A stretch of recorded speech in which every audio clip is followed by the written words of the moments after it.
এখানে প্রতিবাদমূলক দাঁড়িয়েছি, একটা অন্যায়ের প্রতিবাদে আমরা দাঁড়িয়েছি, যে অন্যায়টা রমজানের মধ্যে সংঘটিত হয়েছে এবং সামান্য একটা দাওয়াতের কারণে, আমর বিল মারুফের কারণে।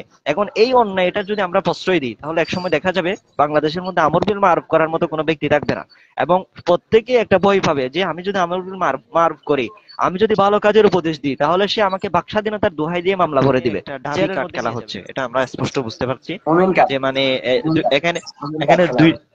দুইটা কার্ড খেলা হচ্ছে। একটা হচ্ছে ওই মেয়ে একজন শিক্ষার্থী, আর জি। দ্বিতীয়টা হচ্ছে ওই মেয়ে ঢাবির শিক্ষার্থী। এই জিনিসটার উত্তর দিবেন যে মানে আসলে ঢাবির কোন শিক্ষার্থী যদি হয়, তাহলে তার কি সব ধরনের অন্যায় করা তার জন্য কি বৈধ হয়ে গেল রাষ্ট্রীয় আইনে?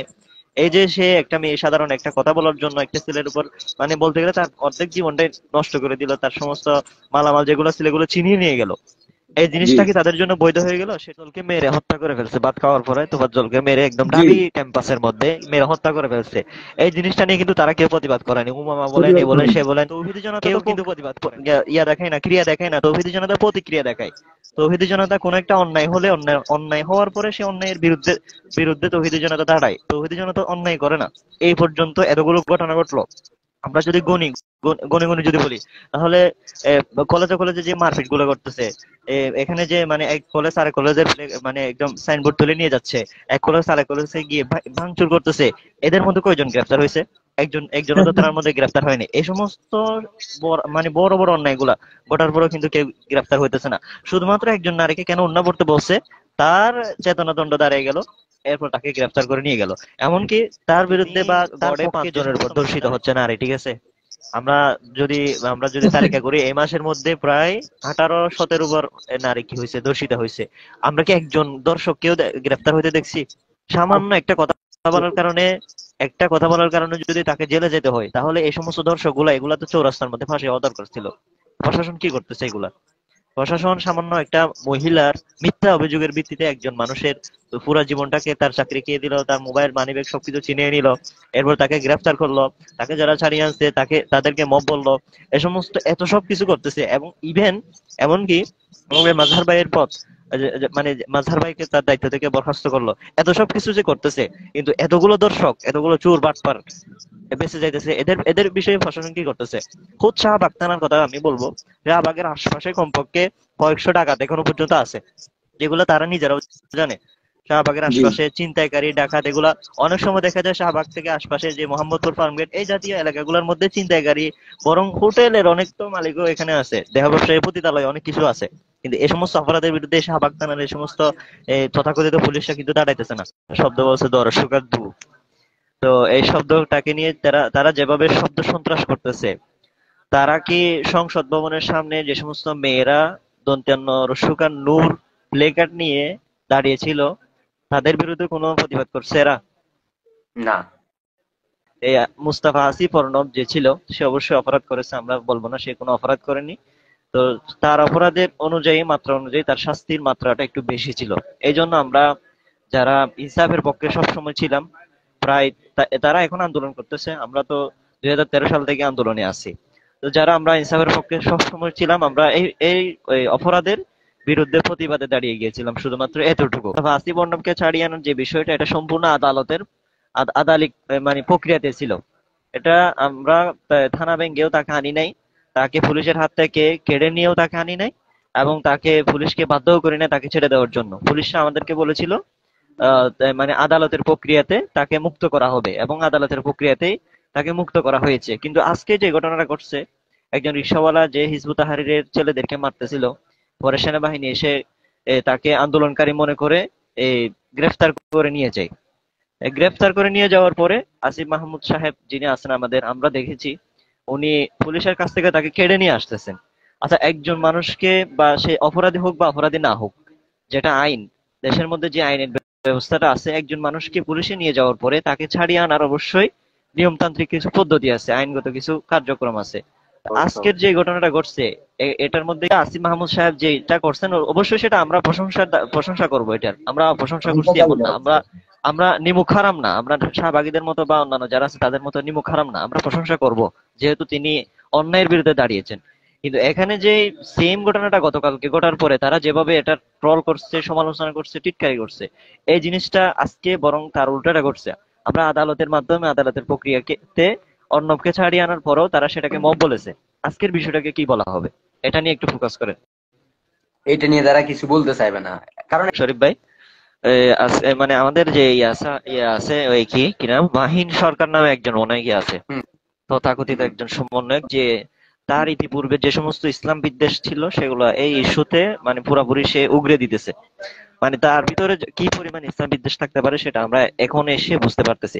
তো মাহিন সবাই সরকার, ওদের দলে এখন হ্যাঁ নতুন দলে যারা আছে তারা কিন্তু মোটামুটি সবাই ইসলাম বিদ্বেষী। হ্যাঁ যেমন হ্যাঁ, আপনি কিন্তু মাহিন বিপ্লব সরকারের বাসু, বিষয়টা, মির্জা মনির মেয়েরা, বা- ওগুলো কিন্তু শোনো শোনো, ইসলাম বিদ্বেষী। মাহিন এবং যে সরকারের বিষয়টাকে আমরা নতুন করে ফোকাস দিতে চাইবো, কারণ এটার একটা মাহিন কারণ আছে, সরকার অবশ্যই একটা রিজন সে আছে। আলেম রিজন, সমাজকে, বাংলাদেশের মুসলিম তাওহীদি জনতাকে সেই গন্ডু বলে কি গালি দেয়। তার আচ্ছা এত বড় শুনেন, এত এখানে বড় এত বড় সে, রাজনৈতিক নেতা হয়ে গেছে। হ্যাঁ সে যে গতকালকে কি বলছে, কি করছে, ওই মানে আমাদের মুস্তাফা আসিফ অর্ণবের একটা যে ছোট ক্লিপ, আপনি যেটা বলতেছেন ছোট ক্লিপটা সে শেয়ার দিয়ে মানে এটাকে টিটকারি পর্যায়ে নিয়ে গেছিল, সেই প্রথমে এই কাজটা করছে।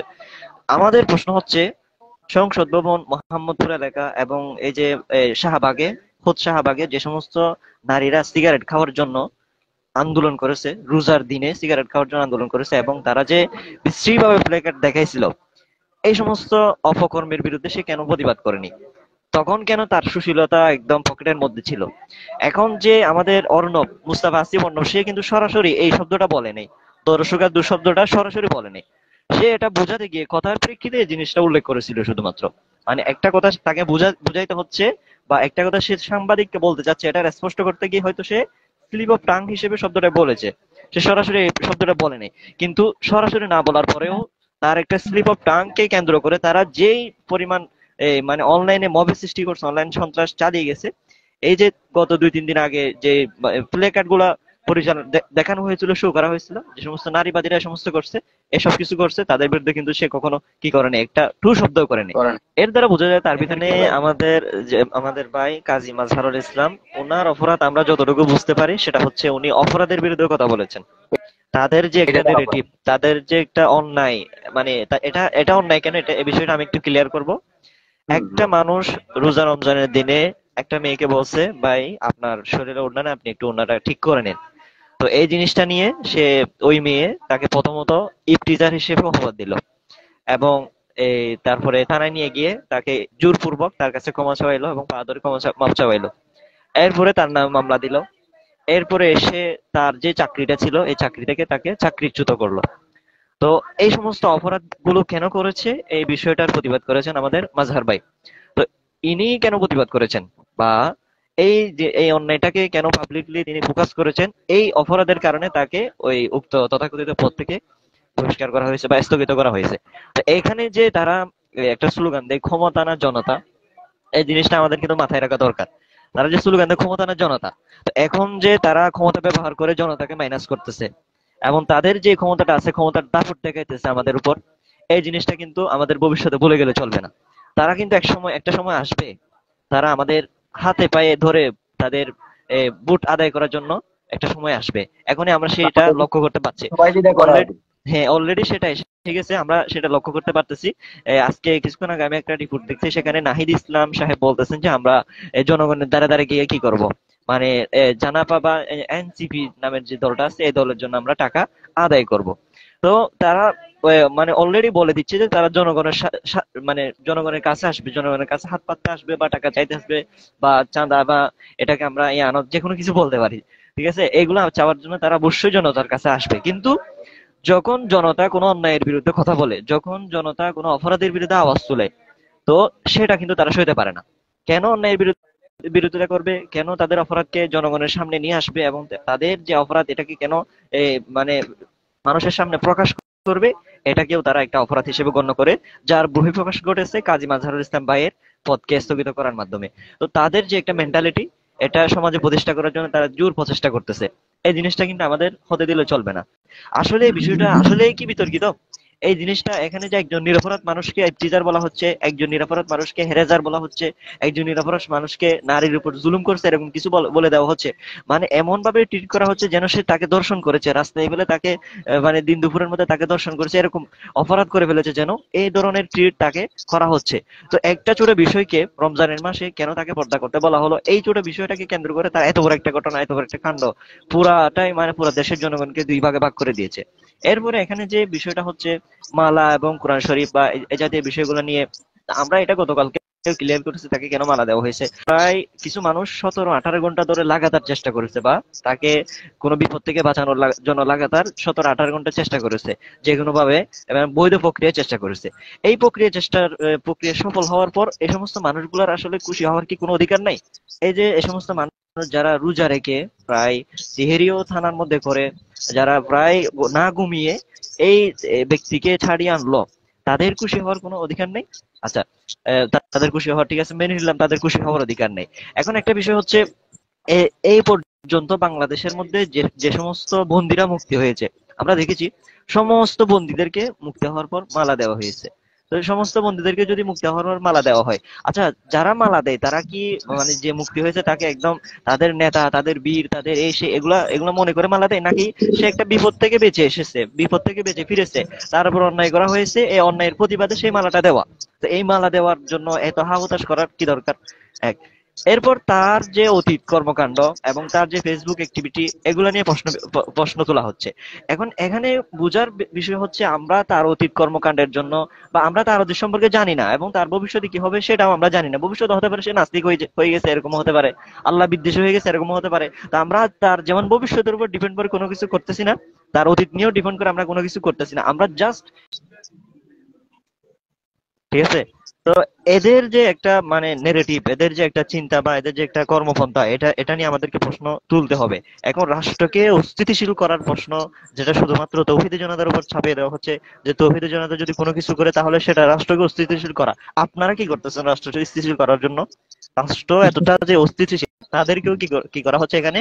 এখানে আমাদের আরেকটা বিষয়, ঢাবি কার্ড খেলার কারণে আমাদের যে ঢাবি কেন্দ্রিক একটা ইসলামিক দল, তথাকথিত বলবো আমি এটাকে, ইসলামিক দল যেটা রয়েছে, তারাও কিন্তু সুশিক্ষার চেষ্টা করতেছে। আমরা দেখেছি আমাদের ফরহাদ ভাই যিনি ছিলেন ডাবির সভাপতি, উনি মানে ইয়াতে শাহবাগ থানায় এসে তাকে বিতর্ক তৈরি করে, এবং ফরহাদ ভাই নিজে তার ফেসবুক পেজের মধ্যে এসে কি করতেছে, এটার বিরুদ্ধে করতেছে, যে মানে ওই আমাদের বোন অত্যাচারিত হয়েছে, হেরাজার হয়েছে, মানে তাকে অপমান করা হয়েছে, এই সমস্ত কথাগুলো বলতেছে। ভাই, অন্যায়ের বিরুদ্ধে আপনারা তো 17 বছর দাঁড়াইছেন, তাই না?